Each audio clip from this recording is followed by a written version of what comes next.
नमस्कार, मैं आरबी सिंह यादव और आप देख रहे हैं मेरा YouTube channel RB Singh Yadav editor. आज हम इलाहाबाद के जज शेखर यादव के ऊपर बात करेंगे। उन्होंने विश्व हिंदू परिषद के एक कार्यक्रम में हिस्सा लिया और उस कार्यक्रम में जिस तरह का उन्होंने भाषण दिया उसकी चौतरफा मजामत हो रही है। वो ट्रोल हो रहे हैं, उन्हें मालूम नहीं क्या क्या कहा जा रहा है। साथ ही ट्रोल पर भी हम नहीं जाते हैं।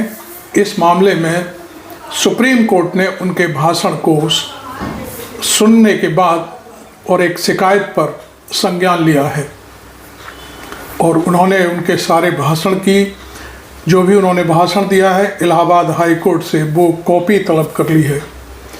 अब सुप्रीम कोर्ट उसमें क्या दखल देगा, क्या नहीं कहेगा, ये आगे सुप्रीम कोर्ट तय करेगा। लेकिन जो सोशल मीडिया पर उनके बारे में जो बात कही जा रही है उसको मैं ज़रूर आपके सामने रखूँगा।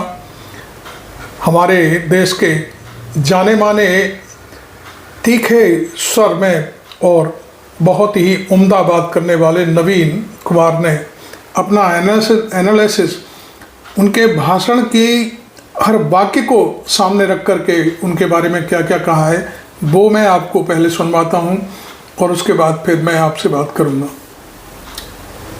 अंके की चोट पर कही जानी चाहिए कि देश की हायर जुडिशरी का एक जज, उसकी मानसिक स्थिति खराब है। नवीन कुमार का उसके ऊपर मुकदमा चलाया जाना चाहिए, उसे जेल में डाला जाना चाहिए और उसके सारे फैसलों की समीक्षा होनी चाहिए।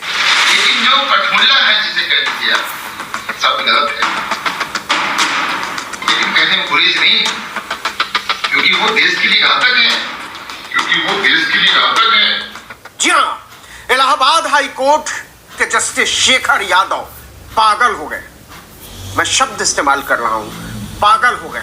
बल्कि पागल भी जस्टिस शेखर यादव से ज्यादा बेहतर होते होंगे। उनकी सोच समझ शायद कुछ ज्यादा सुचिंतित होती होगी, लेकिन यह आदमी घोर पागल हो चुका है और इस कदर पागल हो चुका है कि यह संविधान को रौंद रहा है, लोकतंत्र को रौंद रहा है, मनुष्यता को रौंद रहा है, भाईचारे को रौंद रहा है और रौंद रहा है आदमी और आदमी के विश्वास को। कैसे आप यकीन करेंगे उन फैसलों पर जो शेखर यादव जैसे मानसिक तौर पर विक्षिप्त जज ने लिखे? बिगाड़ने वाले लोग हैं, जनता को भड़काने वाले लोग हैं, देश आगे ना बढ़े इस प्रकार के लोग हैं, उनसे सावधान रहने की जरूरत है। यह आदमी मानसिक तौर पर विक्षिप्त है, मानसिक तौर पर दिवालिया है और इसको एक पल भी जज की कुर्सी पर बैठे रहने का अधिकार नहीं है। सुप्रीम कोर्ट ने संज्ञान लिया है, लेकिन सुप्रीम कोर्ट को सबसे पहले न्यायिक कार्यों से जस्टिस शेखर यादव को अलग करना चाहिए था और जस्टिस शेखर यादव जैसे मानसिक तौर पर विक्षिप्त आदमी के सारे फैसलों की समीक्षा का आदेश देना चाहिए था। लेकिन जो कठमुल्ला है जिसे कह दीजिए आप, सब गलत है, लेकिन कहने में गुरेज नहीं, क्योंकि वो देश के लिए घातक है। यह आदमी इतनी घृणित सोच रखता है मुसलमानों को लेकर, यह आदमी इतना घृणित सोच रखता है अल्पसंख्यकों को लेकर और इन सब से ज्यादा यह आदमी घृणित सोच रखता है भारत के लोकतंत्र को लेकर, संविधान को लेकर, बाबा साहब डॉक्टर भीमराव अंबेडकर की सोच को लेकर। जस्टिस शेखर यादव नासूर है। इस देश के लोकतंत्र के लिए, संविधान के लिए, भारतीयता के विचार के लिए, मनुष्यता के लिए, एकता, बंधुत्व, भाईचारे और न्याय के सिद्धांत के लिए ऐसा आदमी जज है। शर्म आती है कि ऐसा आदमी, विक्षिप्त आदमी, पागल आदमी भारत में जज हो सकता है और न केवल हो सकता है बल्कि डंके की चोट पर फैसला सुनाता। क्या कहा? देश के कानून को बहुसंख्यकों के हिसाब से चलना चाहिए। मतलब साफ साफ अगर समझे तो हिंदुओं के हिसाब से चलना चाहिए। लेकिन आपके यहाँ पे 55 बच्चे को सामने रख करके बंद किया जाता है पशुओं का, तो आप कैसे अपेक्षा करते हैं कि सहिष्णु होगा, वो उदार होगा? मतलब जो भारत की संवैधानिक व्यवस्था है कि नागरिक और नागरिक में राज्य कोई भेद नहीं करेगा, आर्टिकल 19, आर्टिकल 21, आर्टिकल 19, इन सब की धज्जी उड़ाकर रखती है जस्टिस शेखर यादव ने। विश्व हिंदू परिषद के कार्यक्रम में जाता है यह आदमी और वहां जाकर कहता है कि कानून को बहुसंख्यकों के हिसाब से चलना चाहिए। मैं शपथ लेता हूं कि यूनिफॉर्म सिविल कोड तो आकर रहेगा। क्या आप समझ सकते हैं कि किस तरीके की मानसिकता का यह आदमी है? जब जज की कुर्सी पर बैठता होगा तो किस नफरत की निगाह से देखता होगा अगर इसके सामने कोई मुसलमान आ जाता होगा। इसको तो लगता होगा कि यह आदमी यहां है क्यों, यह आदमी न्याय क्यों मांग रहा है, यह आदमी क्यों बराबरी की बात कर रहा है, यह बात क्यों बंधुत्व की बात कर रहा है। यह आदमी शेखर यादव जैसे लोग पूरे जुडिशियल सिस्टम के लिए ही नहीं, नागरिकता के बोध के लिए कलंक है, काला टीका, और इसको अब जुडिशियल सिस्टम से मिटाया नहीं जा सकता। यह भारत के इतिहास में शामिल हो चुका है। जितने भी फैसले लिखे हैं, अगर उसमें कोई मुस्लिम, कोई पार्टी है, कोई मुवक्किल है, कोई फरियादी है, तो उन सारे फैसलों की समीक्षा होनी चाहिए। क्योंकि मानसिक तौर पर विक्षिप्त आदमी को, जिसका संविधान में आदर ना हो, जिसका लोकतंत्र में विश्वास ना हो, जिसका मनुष्यता में भरोसा ना हो, जिसका बंधुत्व और समता के सिद्धांत में भरोसा ना हो, वो फैसले लिख रहा है। इसका मतलब यह है कि आदमी नासूर है, कलंक है। जस्टिस शेखर यादव, और मुझे शर्म आती है शेखर यादव के साथ जस्टिस लगाते हैं, क्योंकि जिस आदमी ने जस्टिस की सबसे ज्यादा तौहीन की है, उसके नाम के साथ जस्टिस लगाना भारत के हर नागरिक के लिए शर्मिंदगी का विषय बन गया है आज। और यह कोई पहली बार नहीं हुआ है। जस्टिस शेखर यादव की मानसिक विक्षिप्तता कोई नई नहीं है। क्या आप कल्पना कर सकते हैं कि जिस तरीके से जस्टिस शेखर यादव चले गए विश्व हिंदू परिषद के मंच पर, कोई जज AIMIM के मंच पर जा सकता है क्या? कोई जज किसी और मौलानाओं के संगठन के मंच पर जा सकता है क्या? मदरसों के संगठन के मंच पर जा सकता है क्या? और अगर चला गया तो क्या बवाल होगा, हम नहीं जानते कि आप नहीं जानते। लेकिन जो कठमुल्ला है, जिसे कह लीजिए आप, सब गलत है, लेकिन कहने में पुलिस नहीं है, क्योंकि वो जितने भी फैसले लिखे हैं, अगर उसमें कोई मुस्लिम, कोई पार्टी है, कोई मुवक्किल है, कोई फरियादी है, तो उन सारे फैसलों की समीक्षा होनी चाहिए। क्योंकि मानसिक तौर पर विक्षिप्त आदमी को, जिसका संविधान में आदर ना हो, जिसका लोकतंत्र में विश्वास ना हो, जिसका मनुष्यता में भरोसा ना हो, जिसका बंधुत्व और समता के सिद्धांत में भरोसा ना हो, वो फैसले लिख रहा है। इसका मतलब यह है कि आदमी नासूर है, कलंक है। जस्टिस शेखर यादव, और मुझे शर्म आती है शेखर यादव के साथ जस्टिस लगाते हैं, क्योंकि जिस आदमी ने जस्टिस की सबसे ज्यादा तौहीन की है, उसके नाम के साथ जस्टिस लगाना भारत के हर नागरिक के लिए शर्मिंदगी का विषय बन गया है। तो क्या मैं हिंदू नहीं हूं?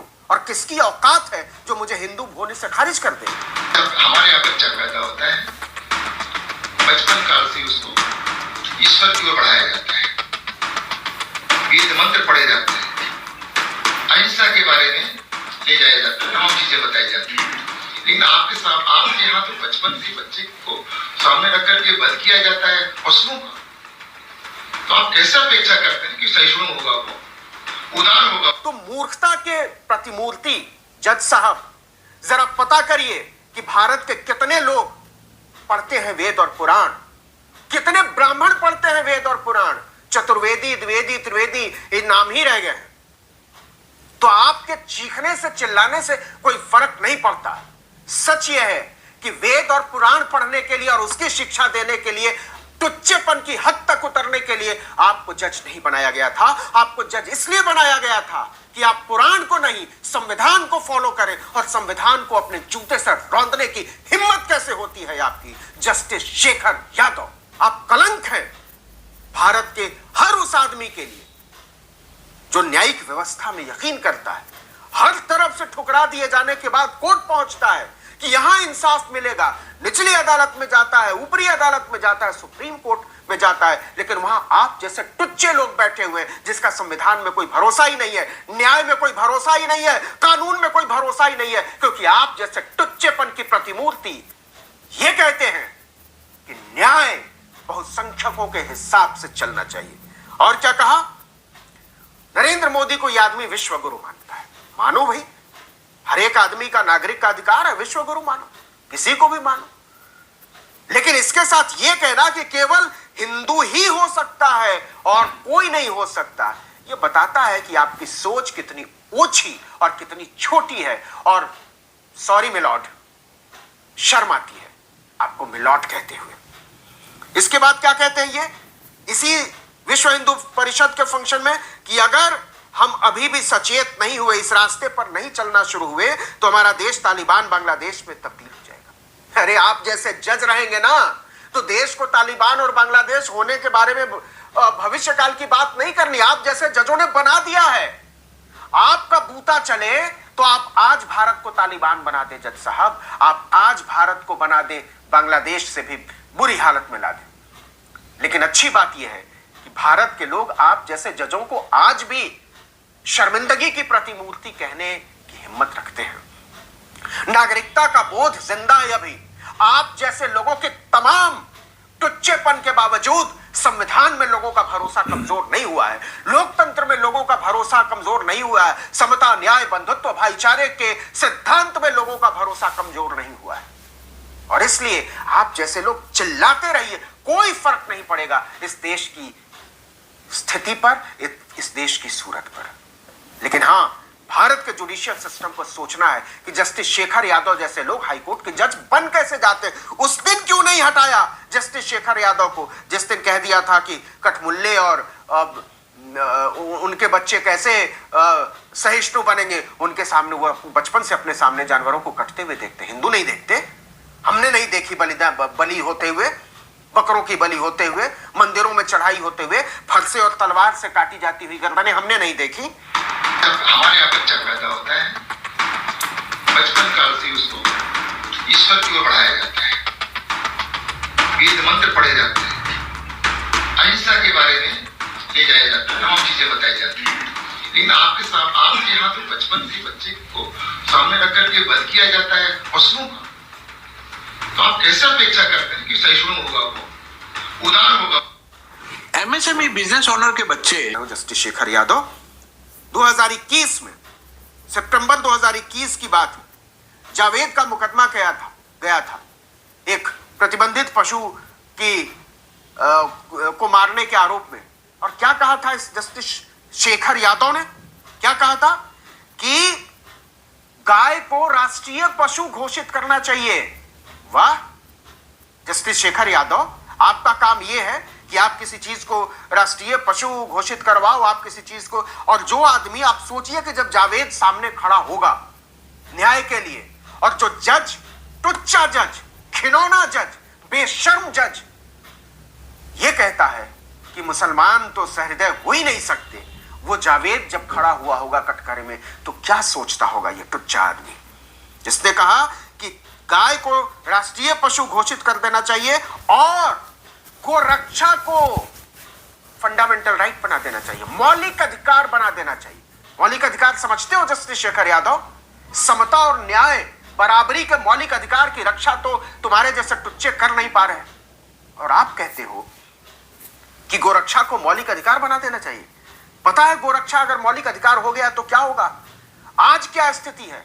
सड़कों पर जिसको चाहो गाय के नाम मार दो, काट दो। यहीं बगल में दिल्ली के पास में 18-19 साल के एक बच्चे को पीछा करके गोली मार दी गोरक्षा के नाम पर, और वो मुसलमान नहीं था जस्टिस शेखर यादव, हिंदू था।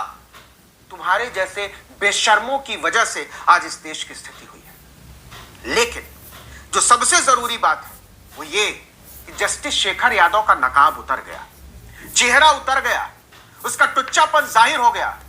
लेकिन पता नहीं कौन गारंटी लेगा इस बात की कि जस्टिस शेखर यादव जैसे लोग जुडिशरी में और नहीं है, और वो ऐसे ही नहीं सोचते हैं बल्कि इससे खतरनाक तरीके से सोचते होंगे, लेकिन बोलते नहीं हैं तो पकड़े नहीं जाते, पहचाने नहीं जाते, चीने नहीं जाते। ऐसे लोग, इन लोगों के सामने, ऐसे न्यायमूर्तियों के सामने, जजों के सामने जब कोई मुसलमान आ जाता होगा, कोई आदिवासी आ जाता होगा, कोई क्रिश्चियन आ जाता होगा, कोई सिख आ जाता होगा, कैसे सोचते होंगे? कितने शर्म की बात है कि ऐसे ऐसे लोग भारत में उच्च न्यायालयों में जज की कुर्सी पर बैठते हैं, मुकद्दर का फैसला करते हैं, और वो सोचते हैं कि वो देवता हैं देश उन्हें देवता माने, पंच परमेश्वर माने। क्या यह संभव है? जरा सोच कर देखिएगा कि भारत किस स्थिति में जा रहा है, और इन सबसे ज्यादा भारत की न्यायपालिका किस स्थिति में जा रही है। हमारी आपकी तरह के लोग कैसे भरोसा करेंगे उन फैसलों पर जो जस्टिस शेखर गुप्ता जैसे जजों की कलम से कागजों पर उतरते हैं। न्याय कमजोर हुआ है, न्याय की व्यवस्था कमजोर हुआ है। देश के सबसे बड़े मिलॉर्ड, हो सके तो इस आदमी को तुरंत बर्खास्त कीजिए, कुर्सी से बाहर निकालिए, बंगले से इस आदमी का सामान बाहर फेंकवाइए, इस पर मुकदमा लिखवाइए और इसके सारे फैसलों की समीक्षा करवाइए। और तब भी अगर लोगों का भरोसा बहाल हो जाए तो बड़ी बात होगी। तो आपको ये एनालिसिस मैं नवीन कुमार के जरिए सामने रख रहा था।